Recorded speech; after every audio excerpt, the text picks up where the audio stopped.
All right, let's hit the ground running today because we're kind of on a red alert. Oh. And no, we're not talking about the usual conflicts dominating the headlines, important as those might seem. Okay. What we're diving into today is described by our sources as something far more significant, maybe even the most important threat to humanity. Wow. Okay.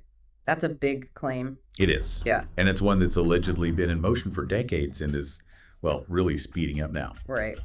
So our deep dive today, it's taking us into some really extraordinary and, let's be frank, pretty provocative claims. Mm-hmm. These come from James Martinez, who published the Operation Mind Control Special Researchers Edition MK Ultra Whistleblower. Okay. We're going to try and unpack the origins, the supposed evolution, and maybe the most chilling part, the end goals of what these sources are calling a pervasive, really long-standing mind control operation. And for today's discussion, we're going to operate, I guess, under the premise that this information is the blueprint, just to see where it leads. Exactly. We're treating it as presented to really understand the full implications they're laying out for you. So our mission then is to uncover how, according to this, let's say, intricate narrative, behavioral science tech hasn't just been weaponized, Right. but is already woven into almost everything. We're talking mental health, even our genetic economy.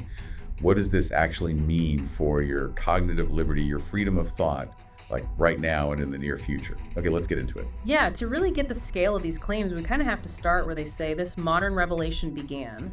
Walter Bower. Or, right, described as the original MK Ultra whistleblower. Exactly. Back in 1978, he put out his book, Operation Mind Control. So that book in 78, what was the real significance there, according to Martinez's take? Was it just exposing something historical, or was it more, I don't know, immediate? It was a declaration, really. The narrative treats it like Bower wasn't just talking theory. Okay. He was saying, point blank, that MK Ultra behavioral science tech wasn't just a weapon, it was already in operation back then, in 1978. In 78. Wow. Yeah, so the key thing here is this alleged mind control wasn't some future fear. It was supposedly active, happening more than 40 years ago. And what's really wild, according to these sources, is how deep they claim MK Ultra's effects go, like right into our culture. Mm-hmm. Martinez points to its role in shaping the mental health profession, even the self-help industry. How do they frame that? How could those be part of some operation? Well, they argue it wasn't organic growth at all. It's presented as planned and very well thought out with enormous amounts of financial backing. The whole goal being to culture jam society. Culture jam? What does that mean exactly? It's like subtly steering the culture, media, public conversation, Yeah. nudging it away from where it might go naturally towards specific outcomes, sort of short-circuiting independent thinking, Guiding society without us really noticing? That's the idea presented, yes. So if Bower uncovered the machinery, James Martinez then adds this really unique, almost unexpected layer in 1990 with information about UFOs. How do those things, mind control and alleged alien stuff, how do they even connect in Martinez's version of Operation Mind Control? Yeah, that's where Martinez really broadens the picture. He claims there were actually two programs running side by side. Two, okay. One was apparently designed to fake the abductions for political purposes, like misdirection, maybe a cover story. Mm-hmm. But the other one, and this is the kicker, supposedly involved actual alterations in human behavior and upgrades in cognitive ability. Oh. And these two streams, the fake stuff and the real behavioral changes, according to the sources, got merged with Bowert's original work. It suggests a much bigger, more coordinated deception. And it wasn't just these two guys working in isolation. No, not at all. The sources mention a whole network of top freedom fighters who were supposedly aware. People like Colonel Fletcher Prouty, Colonel Tom Bearden. Right, and others, psychiatrists, psychologists, they supposedly knew these behavioral ops were happening. And not just that they existed, but they knew the end goals. Which brings us right to the core objective, the ultimate point of this whole Operation Mind Control program as they lay it out. So what is that ultimate chilling objective then, based on Martinez's deep dive? The goal, they state pretty directly, is to fuse the brain, the computer together, and then add in AI and the quantum computer. fuse brain and computer. Yeah, it's not just about controlling thoughts anymore. The sources claim it's a total merger, literally fusing our biology with computer power, then throwing in AI, and even quantum computing. Quantum computing. Yeah. Which implies processing power way beyond what we normally think about. Exactly, making the fusion potentially exponentially more powerful, more pervasive. It's a vision where human consciousness becomes just another node, programmable, accessible within this huge network. And, people might hear brain-computer interface and immediately think of someone like Elon Musk. Right, Neuralink and all that. But these sources say he's just a very small package in this whole thing. Yeah. Not the most up-to-date individual is the phrase used. They claim there are multiple big players behind the scenes really pushing this. And the consequence. The really scary part. The narrative warns that the public, most people, will unwillingly and unknowingly walk straight into it. Just accept it. And by doing that, they face what the sources graphically call the decapitation of their human construct, or their normal human autonomy. Decapitation of their human construct. That's incredibly stark. What does that actually mean in their terms? Well, they're chillingly specific. It's described as stripping away the very core of what makes you an autonomous thinking person. Like what specifically? Your right to your own free thoughts, the actual privacy of your brain and your head, your genetic autonomy, even your basic right to make decisions and freedom of speech. Wow. The core idea is that everything defining you as an individual, sovereign being. It's all allegedly on the chopping block, set to be irrevocably changed or just removed. Now, if you're listening and thinking this all sounds like it needs chips, implants. Right, the sci-fi trope. The sources say we're way past that. So how do they claim this control is achieved if it's not mainly chips? Okay, buckle up for this one. The extraordinary claim is that most people were turned into transistors from the material that was injected into their body. Turned into transistors? How? What does that even mean? The implication seems to be some kind of nanotechnology or biointegration, where injected materials let your own cells act like electronic parts. So people themselves become part of the network. That's the truly startling claim, yeah. And it connects directly, they say, to recent events. Ah, okay. This alleged injection of materials. The sources connect this to some very provocative observations, right? Things doctors supposedly saw. They do. They mention doctors allegedly observing blood turning gray and developing unusual clotting after certain injections. Gray blood. And the theory put forth is that the technology in this connects directly to things like 5G towers. That the towers can then control individuals or cause sudden death or health problems, even things like turbo cancers, as part of a wider depopulation agenda. That's a massive, sinister web they're describing. It really is. It's framed as the new high ground of warfare and weaponry. Where traditional armies are kind of obsolete. Exactly. The idea is, if you can control or take out the human element directly, cognitively, why bother with tanks and planes? It's a fundamental shift from kinetic to cognitive control. And understanding that, this alleged war over the mind, is supposedly why Boert and Martinez set up the Freedom of Thought Foundation way back in 1990. Precisely. They apparently saw cognitive liberty as the final battleground. The Foundation's purpose was literally to warn people their cognitive liberty was the end game. And then you hear, maybe, representatives from places like the World Economic Forum talking. And the sources claim they talk as if these operations and these end goals have already happened and there's no choice out of it and it's done. Like it's a foregone conclusion.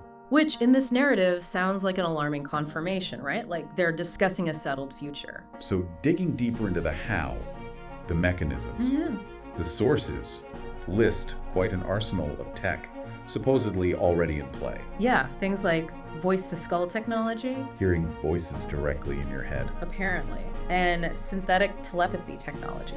The ability to change emotions, even to put a crack in the cognitive decision-making process. Just directly interfering with how you think and feel. That's the claim. Not future stuff, but current capabilities. And that feeling of brain fog so many people report. Linked directly to this agenda, according to the sources. They claim the mental health profession itself is CIA-backed and has been pushing to legislate consciousness through law, creating what they term the ultimate trap. So reframing mental health issues as a tool for legal control over consciousness itself. It's a complete inversion of well-being, yeah. And the gravity of this, Martinez puts it incredibly bluntly. He says, quote, "I would much rather have an atomic bomb go off than this." Wow. Because, he argues, the Earth might heal from a bomb blast eventually. But this technology, this agenda, aims to end the human organic system of thinking. To Replace us with robots, essentially, as cybernetic counterparts. That quote really hits the core insight. It's not just control, it's a permanent redefinition of humanity, potentially far worse than physical destruction. And human decision-making. It's being ultimately replaced right now. Yes, through what looks like voluntary adoption of AI, which they call a trap. And they claim this shift is already having noticeable effects on people. Yes, the sources describe, for instance, vaccinated individuals acting different, seeming not themselves anymore, having a kind of glaze over their lives. It's not just physical effects, but a fundamental change. Exactly, implying they are now somehow owned by the corporations, maybe used as literal transistor and battery packs for cloud storage, or even neurostorage using the brain itself. Repurposing humans. That's the terrifying picture painted.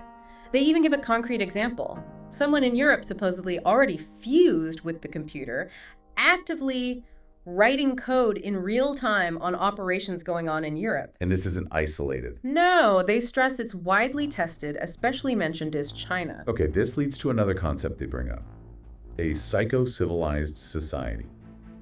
That term comes from a Princeton psychiatrist, Jose Delgado. Correct. And in the context of these claims, what does it mean? From the source's viewpoint, it means a society where thoughts and biology are completely controlled. Total control. And this isn't a new plan either. They argue the planning goes back to the early 1940s. Suggesting a very long-term, very deliberate strategy. And this psycho-civilized society, this is the real goal, the real spear, while other world events are just misdirection.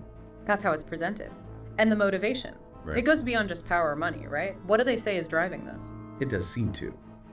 Allegedly, it's being done because of the impending disclosure of our fusion with advanced intelligence in terms of extraterrestrials. Wait, what? Extraterrestrials? Yeah, the suggested goal is to augment and maintain the survival of our species in a certain form. In light of that, it's a pretty dramatic, almost cosmic justification for this level of control. A huge leap.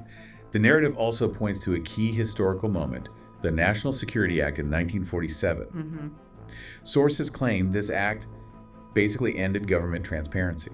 It created a real world hidden behind a national security curtain. A curtain where the rules, the facts are totally different from what we, the public, are told. Like a parallel reality operating under different laws. And here's the absolute linchpin, according to these claims. Right, the crucial point. None of this can work if you are not coerced into voluntary compliance. Voluntary compliance, they need you to choose it. They want you to use your free will to walk into it. Yeah. And they cite examples like, say, vaccine mandates tied to keeping your job, or just intense social pressure. Ways to make you choose what they want. The assertion is blunt. You gotta have a backbone to resist this pressure. And this whole agenda, they say, is sometimes dressed up as just the natural evolution of humanity. They mention figures like Noah Harari and Homo Deus. Yeah, presenting it as progress. But the sources dismiss that entirely, saying whatever he's saying has already been done. So it's not predicting the future. It's describing a present reality hidden from most people. That's the claim. A reality unfolding behind that curtain. Looking ahead then, the timeline they talk about is, well, it's soon. Very soon. Robots on the street, people openly interacting with brain-computer interfaces. Expected less than 2 years away. Less than 2 years, but not everywhere at once. No. The claim is it will start in places where the culture is more deeply prepared in a state of receivership, places less likely to resist, basically, testing the waters carefully. And there's even a connection made to prophecy. Yeah, quite dramatically. The claim that this is the Bible happening, maybe vaccines as the mark of the beast. How is that framed? Could be a deliberately staged event to manipulate religious beliefs, or it could be international ancient prophecies repeating themselves. Yeah. Either way, it adds this profound, almost spiritual dimension to the whole thing. The sources also highlight a critical imbalance. Yes, that our spiritual maturity hasn't kept pace with our technological maturity. They use Atlantis as an example, a civilization that supposedly destroyed itself because of this exact issue. A cautionary tale. And there's a lack of oversight for this tech. A major concern raised that history could repeat itself if we're not careful. And they emphasize the role of Americans here.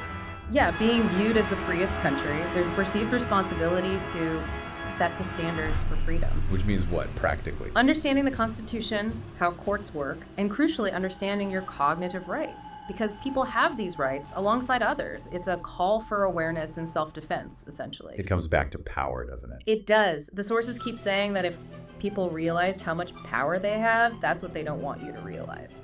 And the whole strategy gets linked to China. Yes.